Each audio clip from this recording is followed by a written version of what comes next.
The most interesting thing about Pomni in the Amazing Digital Circus isn't her panic attacks or her anxiety. It isn't even the fact that she's trapped in a nightmare world controlled by a deranged AI with dentures for a head. Instead, the truly interesting thing about Pomni is how unbelievably human she remains throughout the show. The deeper the show goes, the more you realize most of the cast has already adapted to the circus in some way, but Pomni hasn't, and that might be why she's one of the healthiest people there. When Pomni first arrives, everyone treats her reactions like they're strange. She panics, she screams, she searches for an exit. She spirals almost immediately. But honestly, that's probably the most realistic reaction anyone in the entire show has had. I mean, think about what actually happened to her. She wakes up in a world she doesn't recognize, in a body she doesn't understand, with no memory of her name.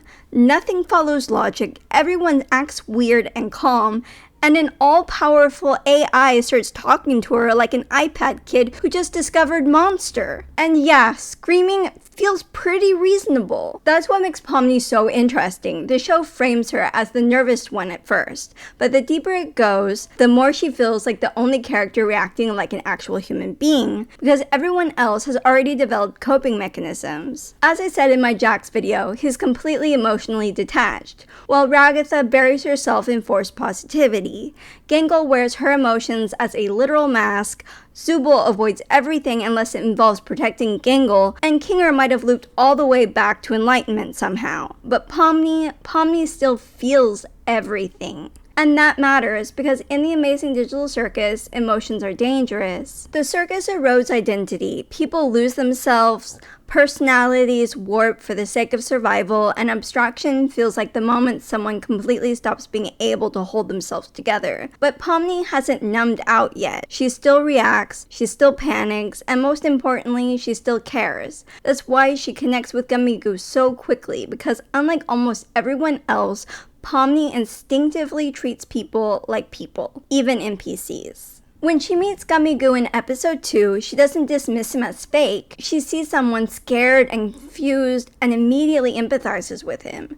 She doesn't need someone to be real to care about them, and that says something kind of terrifying about the world of the Amazing Digital Circus, because over time, the line between humans and NPCs start to blur completely. Jax barely treats anyone differently, Caine struggles with emotional consequences altogether, and the circus turns pain into entertainment repeatedly. And still, Pomni keeps trying to connect, even when it hurts her, even when she's terrified, even when she barely understands what's happening. And episode 8, weirdly enough, proves it even more. For the first time, Pomni starts adapting to the circus, but she does it on her terms, without losing herself. She speaks up, she pushes back against Caine, she's brave, not because she hates him, but because she's trying to pull him back down to reality with everyone else.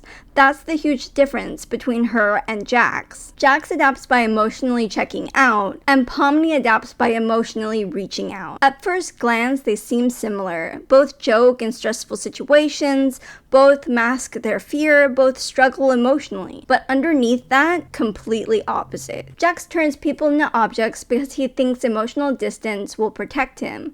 But Pomni turns strangers into people because emotional connection grounds her. And that's ultimately how she ends up becoming the emotional center of the group without even realizing it. She comforts Caine, she tries to understand Gangle, she worries about Ragatha, she reaches out to Zooble and Jax, and she even tries helping Caine, which might be the most important part of all. Pomni didn't try to put Caine to sleep because she hated him. She did it because she genuinely thought she was helping, and that's such a human mistake. Trying to fix something you don't fully understand and then watching it explode in your face. Poor Pomni. The Amazing Digital Circus keeps asking the same question though. And it's, how much of yourself do you lose in order to survive? Jax survives through detachment, Ragatha through suppression, Gangle through masking, Zooble through avoidance, Caine through acceptance, but Pomni survives through empathy. And that's why she's truly the heart of the entire show. Not because she's fearless, not because she's stable, not because she's special, but because despite everything, she keeps choosing empathy. Because when reality gets absurd enough, most people emotionally disconnect just to survive. That's what makes Jax so terrifying. That's what makes abstraction so horrifying.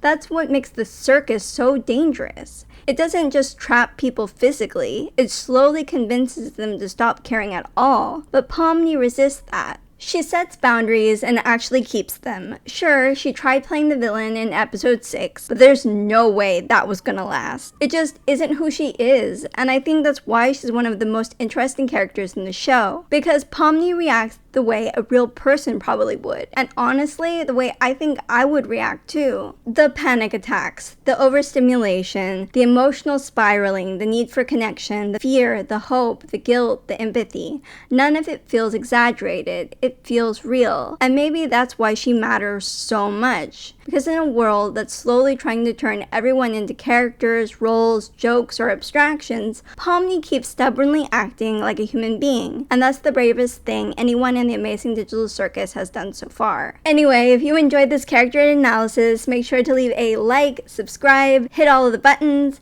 and make sure to check out my awesome husband's channel, Kosa's Partner. I will have his links down in the description below. And well, see you next time. Have a great day. Bye!